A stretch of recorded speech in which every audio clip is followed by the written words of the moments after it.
안녕하세요. 저는 그 방경호 형제라고 합니다. 아시는 분도 있고 모르시는 분들도 있을 것 같은데 약간 복장이 동남아스럽죠.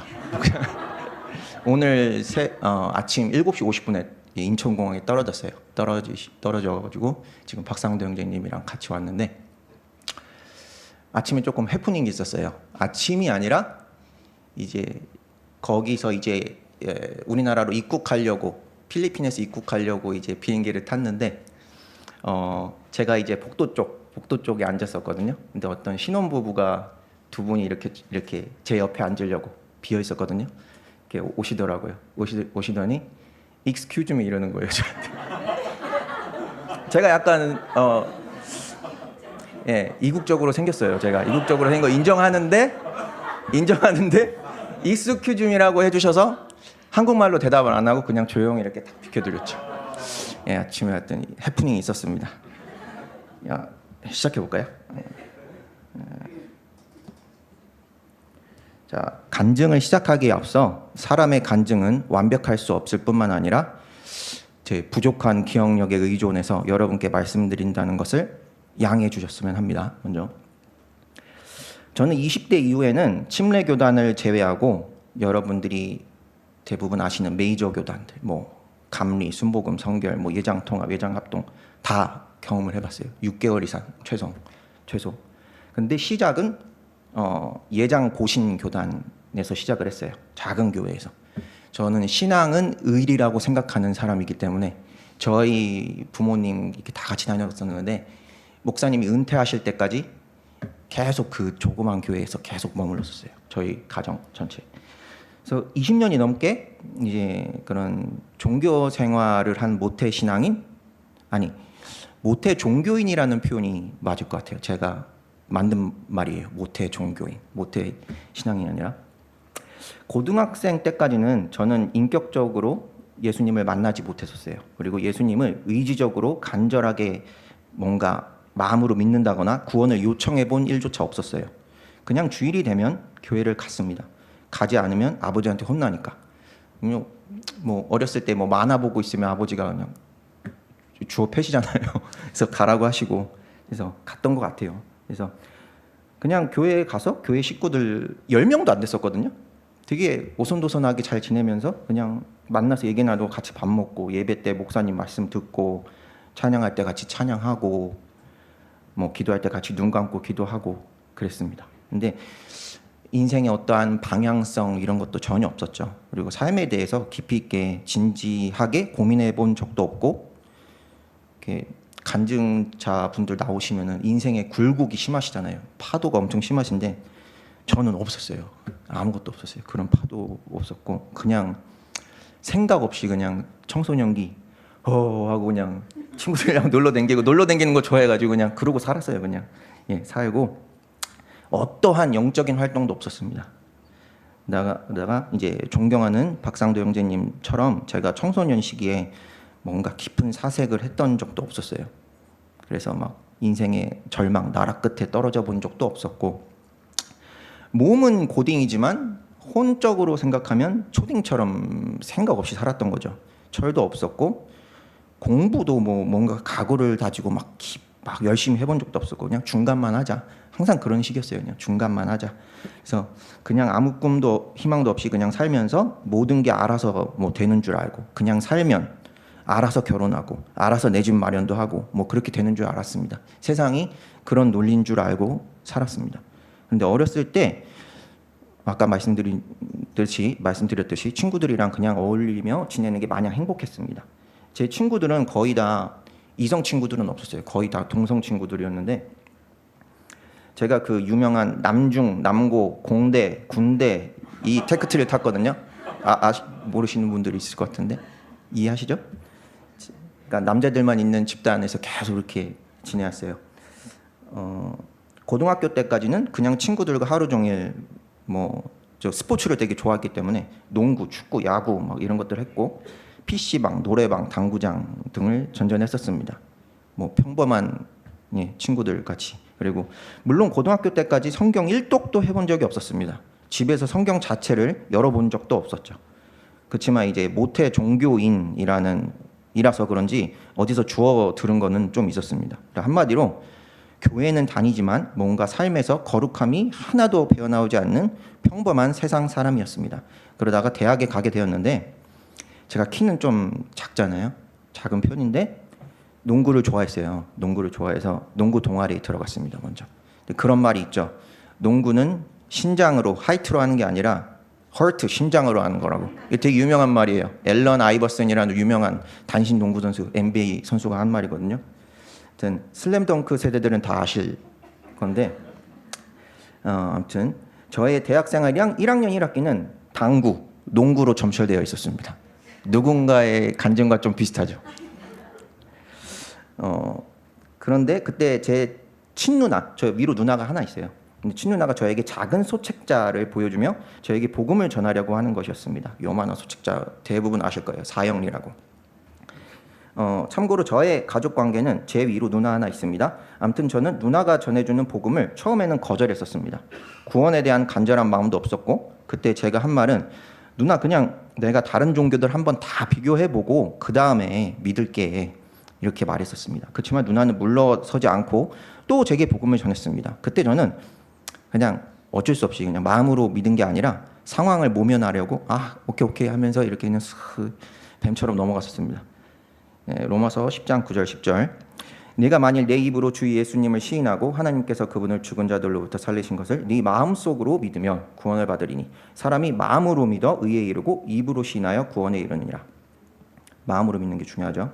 핵심입니다. 구원. 당시 누나가 듣던 CCM들이 얼마나 듣기 싫던지 왜 이런 걸 듣냐고 푸념을 늘어놓았었습니다. 누나가 얘는 도저히 안 되겠다 생각했던지 저를 CCC라는 기독교 동아리에 들어가라고 강권했습니다. 김승우 형제님 간증과 비슷하죠? 근데 제가 또 누나 말을 또 엄청 잘 듣거든요. 보기 남매 사이가 안 좋은 집이 되게 많아요. 저희 누나한테 얘기 되면. 근데 신기하게 저는 누나랑 사이가 좋았어요. 살면서 한 번 싸웠나? 거의 그 정도. 저희 누나는 어렸을 때부터 좀 공부도 잘하고 저를 참 잘 챙겨줬었거든요. 그래서 누나의 강권으로 인해서 저는 1학년 때 아까 농구 동아리 그리고 CCC 동아리 2개나 있습니다. 그리고 1학년 때 여름방학이 되었는데 CCC는 참고로 선교단체예요. 선교단체. 대학생 선교단체.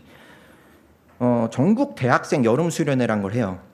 이때 전체 4박 5일 정도 기간을 갖고 수련회를 하는데 복음 전파를 통한 구원과 선교 헌신에 집중하는 집회를 왼종일 4박 5일 동안 하는 거예요. 근데 이때 제가 얼마나 철이 없었는지 인생을 살면서 처음으로 제 인생을 이렇게 되돌아봤습니다. 나는 왜 살지? 하나님은 나에 대한 계획이 있으시다고 하는데 뭐지? 그리고 처음으로 그때 이제 영적인 것이라는 것을 생각해 보게 된 것이죠. 그리고 주 예수를 믿으라. 그리하면 너와 내 집이 구원을 얻으리라. 약간 가톨릭식적인 사고방식을 갖고 있었기 때문에 난 그냥 알아서 구원받겠지 이런 생각을 갖고 있었는데 지옥이란 걸 좀 깊이 생각해 봐야겠구나 이런 것. 그리고 제가 철저하게 죄인이라는 것을 더 묵상하게 되었고 또 회개하게 되었고 난 도대체 교회 다니면서 뭐 한 거지? 그때 수련회를 가면은 한 2만 명 정도 모이거든요. 되게 많이 모여요. 큰 데에서. 그런데 정말 믿음 좋아 보이는 친구들이 있는 거예요. 선배들도 있고. 그런 분들을 봤을 때 나랑 나이대도 비슷한데 믿음이 엄청 좋아 보이네. 나랑 다른 사람 같다. 근데 내가 예수님을 한 번 인생 살면서 간절히 찾은 적이 있던가? 그러고 보니 제대로 기도조차 안 해봤네. 이렇게 생각했었어요. 예수님이 날 위해 십자가에서 피를 흘려 돌아가신 것을 머리로만 알았지 아무 감정 없이 그분을 인생에서 완전히 신뢰하겠다고 또 따르겠다는 결단을 해본 적도 없었어. 믿음을 2개나 3개로 딱 칼로 자르듯이 나누는 건 좀 무리가 있지만 굳이 3개를 나누자면 지정이라고 하잖아요. 근데 이제 지식만 있었던 거죠. 그러니까 정과 의지가 저한테는 빠져 있었던 거예요.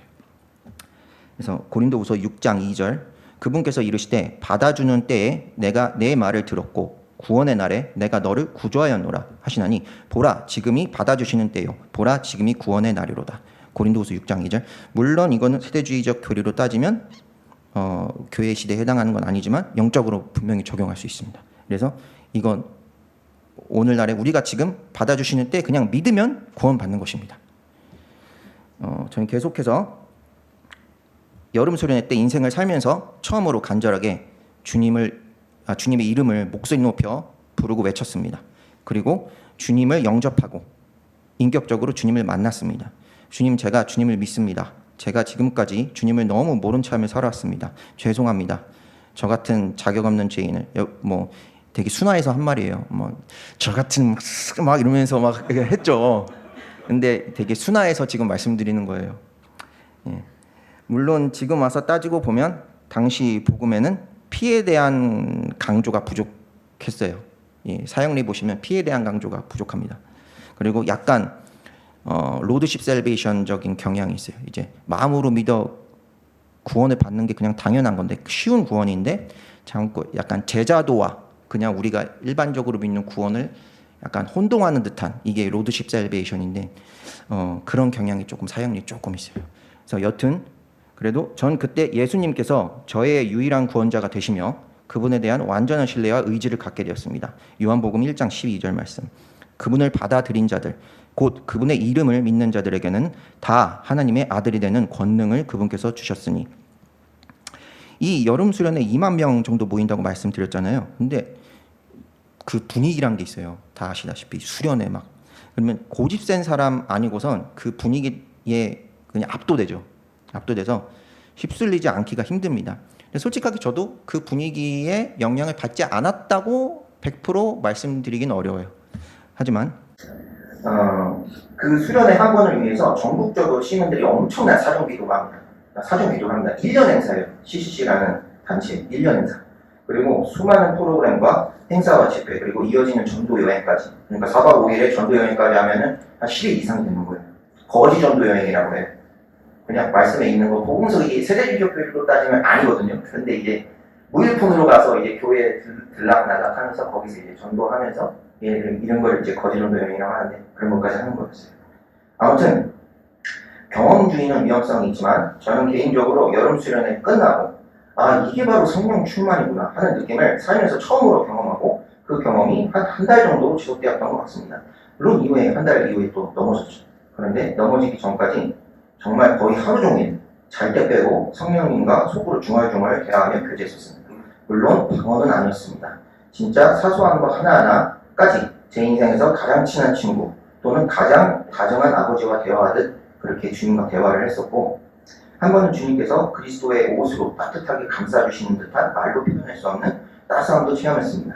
갈라디아서 3장 27절 말씀. 너희 중에서 그리스도 안으로 침례를 받는 자는 다 그리스도로 옷 입었느니라. 물론 이 말씀이 옷 입었느니라 이 문자적 교리적으로 체험되어야만 하는 건 당연히 아닙니다. 하지만 믿음이 연약한 제게 베풀어 주신 하나님의 은혜이자 제 개인적인 체험일 뿐입니다. 그리고 사람들이 흔히 간증하듯이 세상이 달라 보였습니다. 정말 행복했죠. 그리고 살면서 처음으로 예수님을 인격적으로 만난 그 말로 다 형용할 수 없는 평안과 행복은 아마 여기 계신 여러분 모두 아실 거라 생각합니다. 자, 다음은 성교적 부르심입니다. 성교적 부르심도 제 이제 구원받을 때와 비슷한 시기예요. 같은 시기예요. 1학년 CC 여름 수련회였는데요. 어느 성교 단체 집회든지 마지막 날 집회는 항상 성교원 신자 다 일어나시오 이거예요. 그래서 그때 다들 마음 뜨겁기 때문에 정말 엄청 많은 사람들이 자원해서 일어납니다. 근데 다들 청년이기 때문에 막 재고 따지고 하지 않습니다. 그냥 바로 헌신해버립니다. 청년의 그 무서움이죠. 우리 성교분들 계시는데 사회자는 말합니다. 그때 최소한 해외에서 1년 이상 단기 선교사로 헌신할 사람 일어서십시오.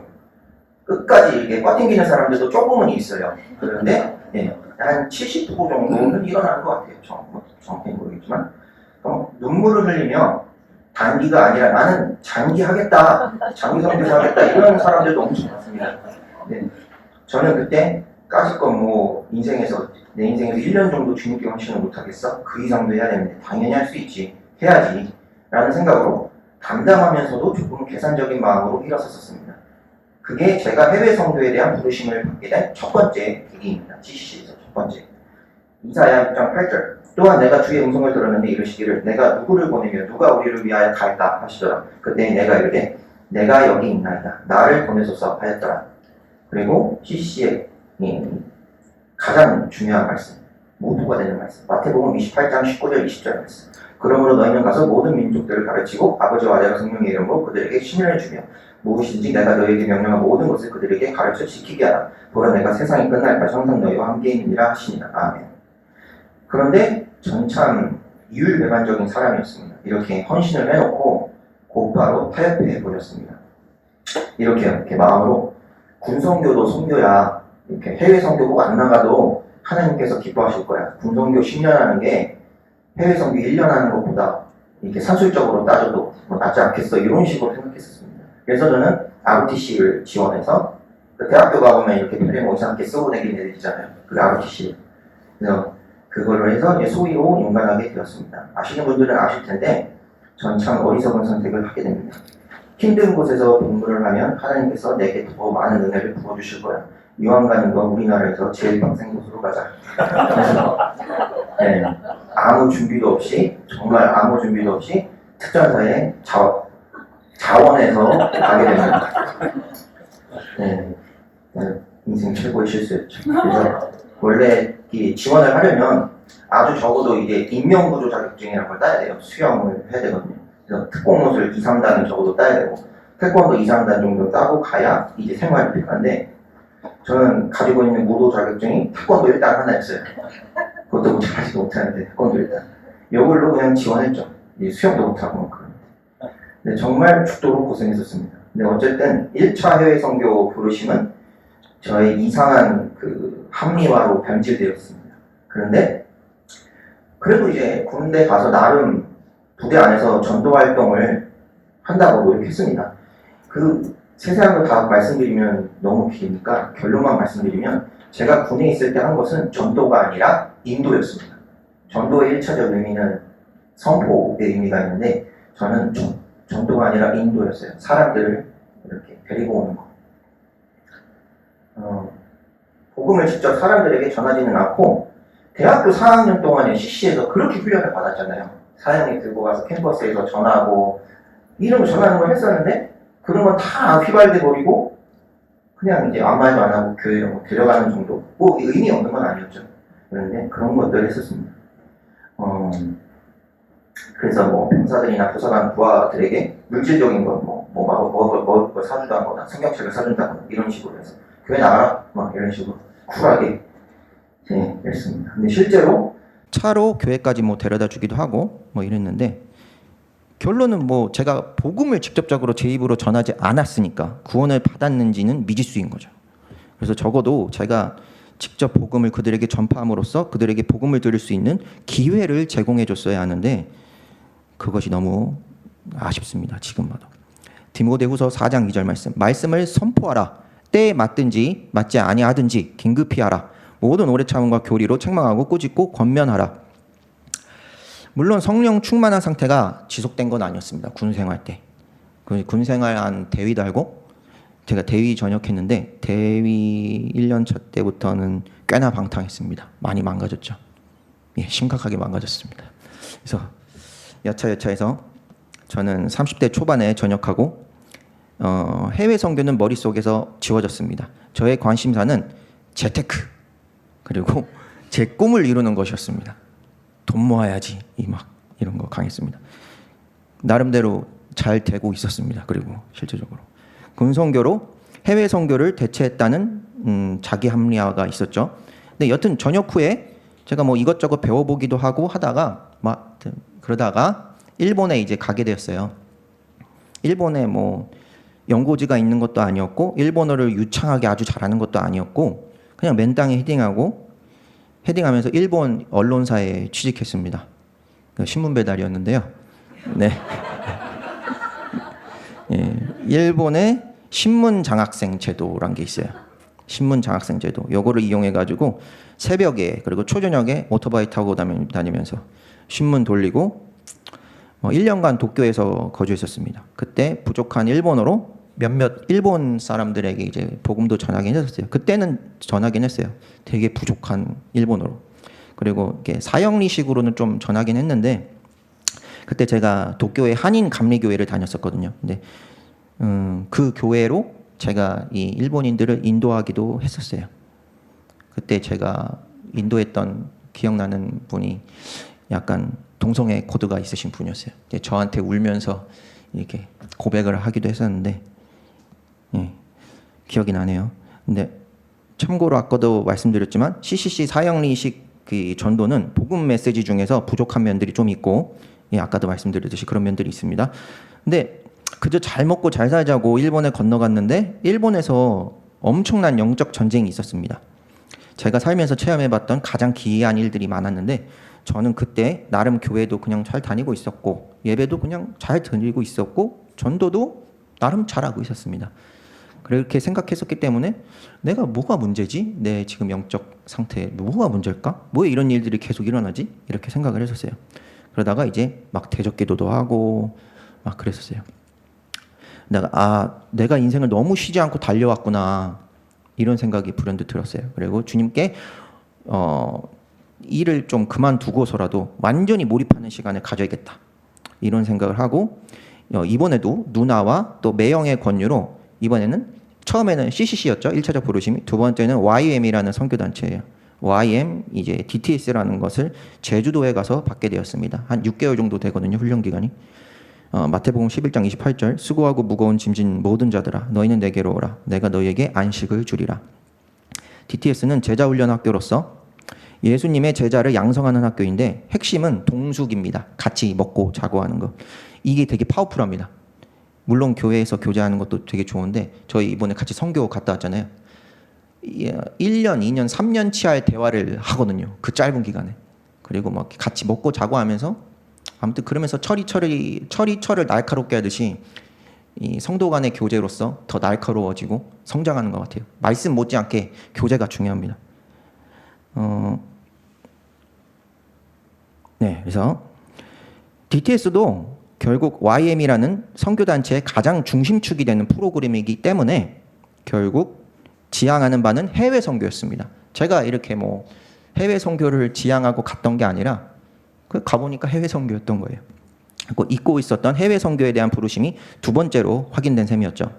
예레미야 1장 5절에서 10절, 빨리 읽겠습니다. 내가 너를 뱃속에 짓기 전에 너를 알았고 네가 태에서 나오기 전에 내가 너를 거룩히 구별하였으며 너를 민족들을 향한 대언자로 세웠노라 하시기에, 그때 내가 이르되 주 하나님이여 보소서, 나는 아이라 말할 수 없나이다 하니라. 그러나 주께서 내게 이르시되 나는 아이니이다 하지 말고 내가 너를 보내어 말하게 할 모든 자에게 너는 가며 내가 내게 무엇을 명령하든지 너는 말할지니라. 내가 너와 함께하며 너를 건져내리니 그들의 얼굴을 두려워하지 말라. 주가 말하노라 하시고, 그때 주께서 자신의 손을 내미사 내 입에 대시며 주께서 내게 이르시되 보라, 내가 내 말들을 네 입에 두었노라.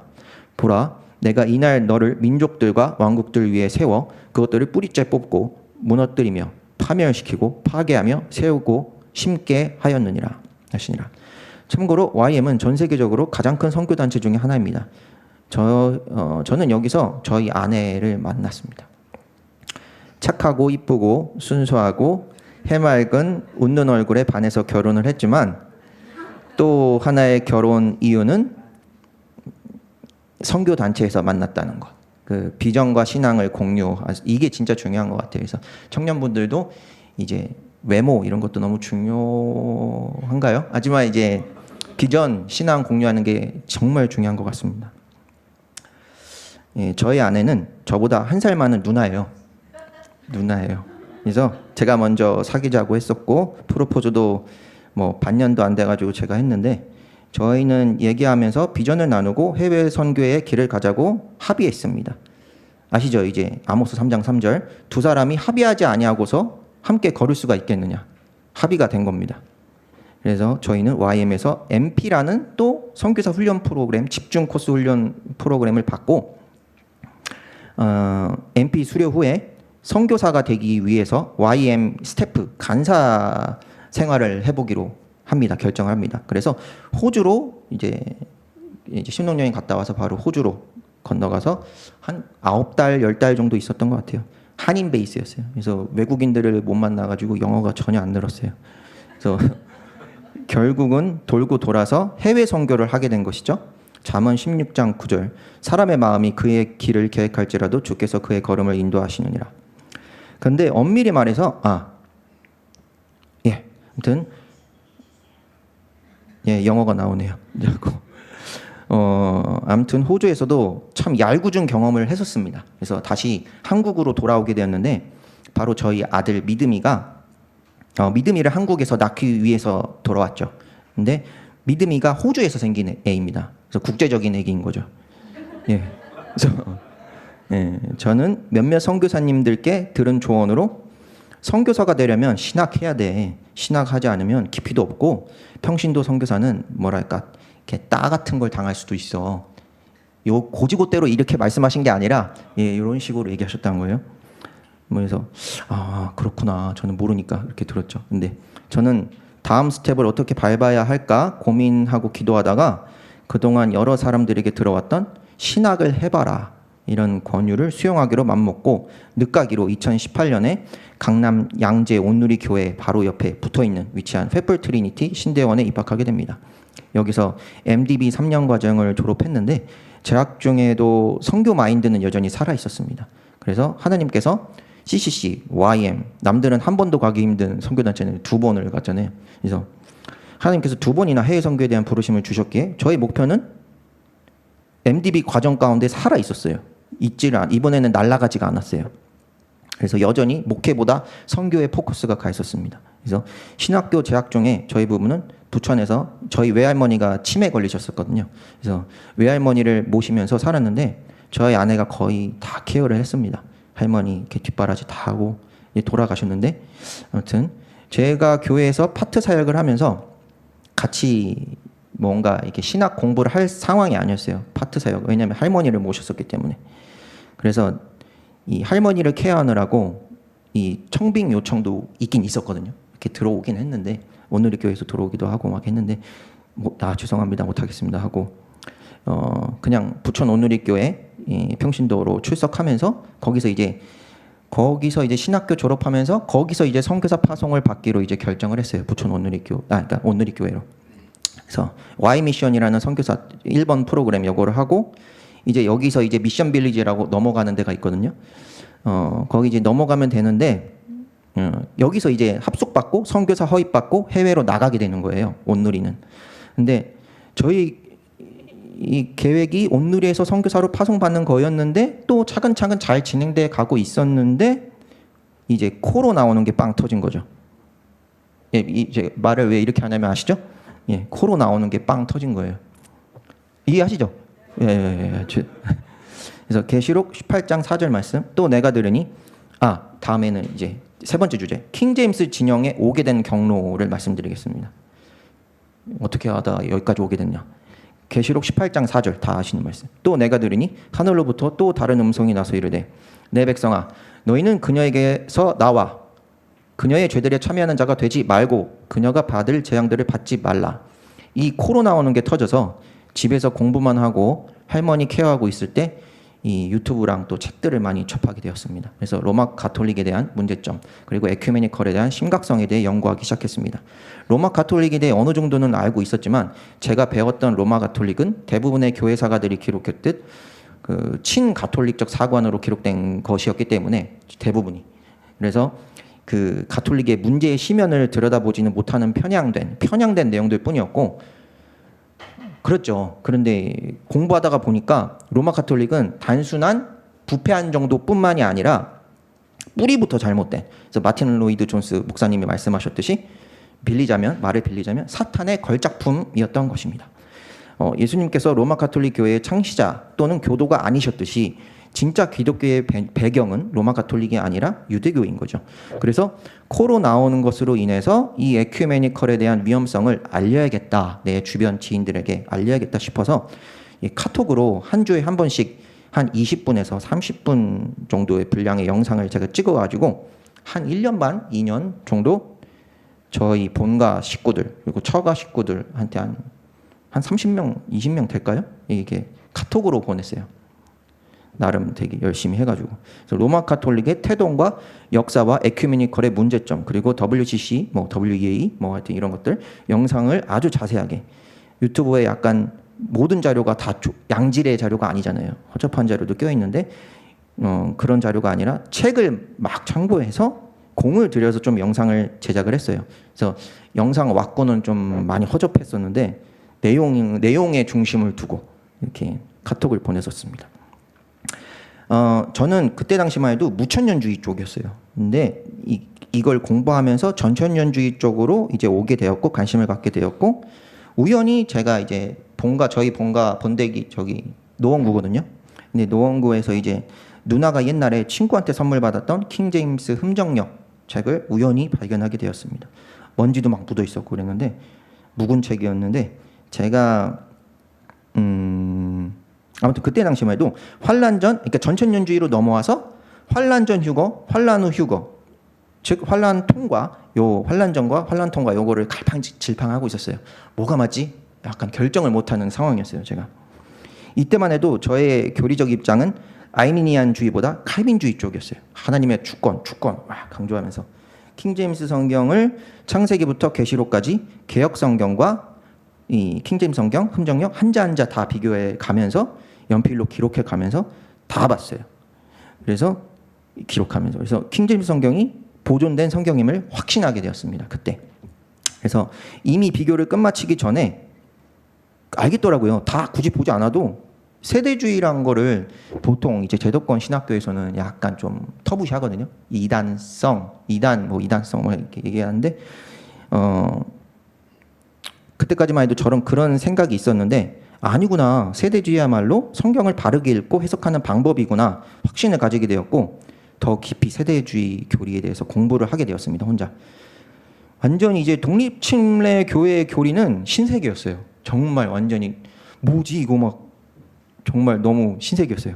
영적 해석과 대부분의 이제 제도권 교회 해석이 이제 영적 해석이잖아요. 근데 뭐 문자적 해석을 이거를 문자적 해석으로 해야 되나? 근데 의심을 가지면서 해보니까 너무 좋은 거예요. 아무튼 이렇게 해석을 하면서 너무 감동을 받고 아무튼 더 연구하기 시작했죠. 다 아시는 말씀, 디모데후서 2장 15절 말씀. 너는 진리의 말씀을 바르게 나누어 네 자신을 하나님께 인정받은 자로 부끄러울 것이 없는 일꾼으로 나타내도록 연구하라. 바르게 나누어 연구하는 거.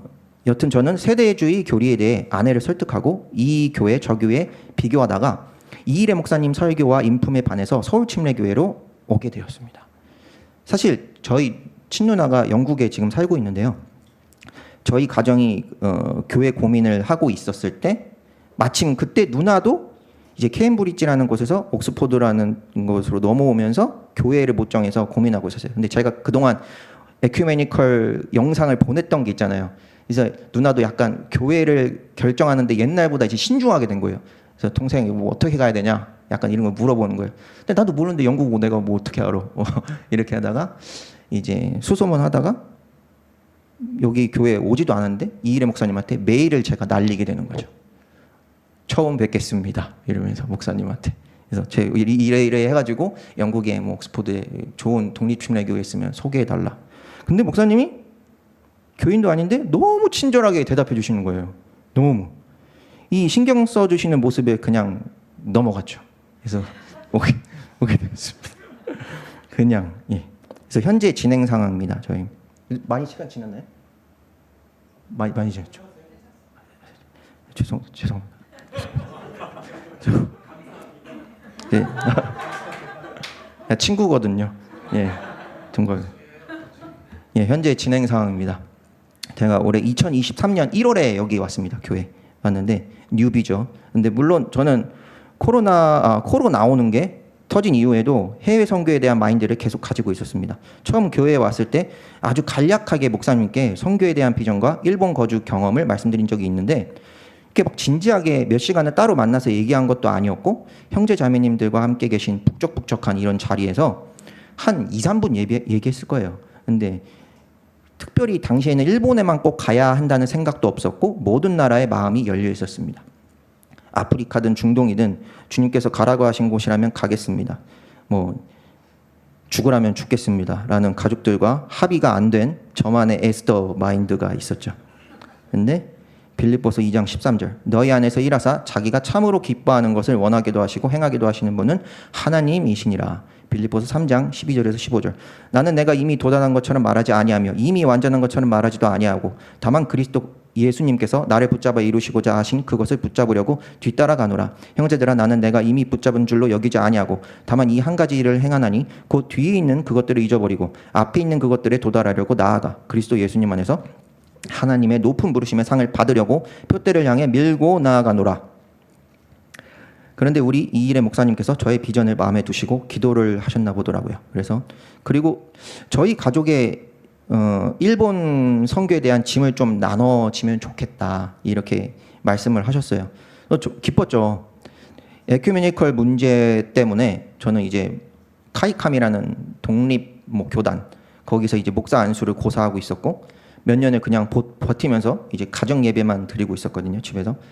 근데 이제 좋은 교회에 오게 되었는데 목사님이 갑자기 좀 짐을 나눠 가지자 이렇게 얘기해 주시니까 감사하죠. 근데 충격적인 것은 우리나라 독립침례교회에서 유일하게 해외 선교사로 파송된 분이 김기정 선교사님 뿐이라는 것입니다. 모르시는 분들이 있을 것 같아서 제가 말씀드립니다. 충격적인 거예요. 저는 교회에서 선교를 안 한다는 게 납득이 안 되거든요. 저는 납득이 안 되는데 유일하게 한 분이에요. 현재 정말 감사한 것은 존경하는 박상도 형제님께 제가 선교 일본어를 1대1로 배우고 있고 정말 감사하죠.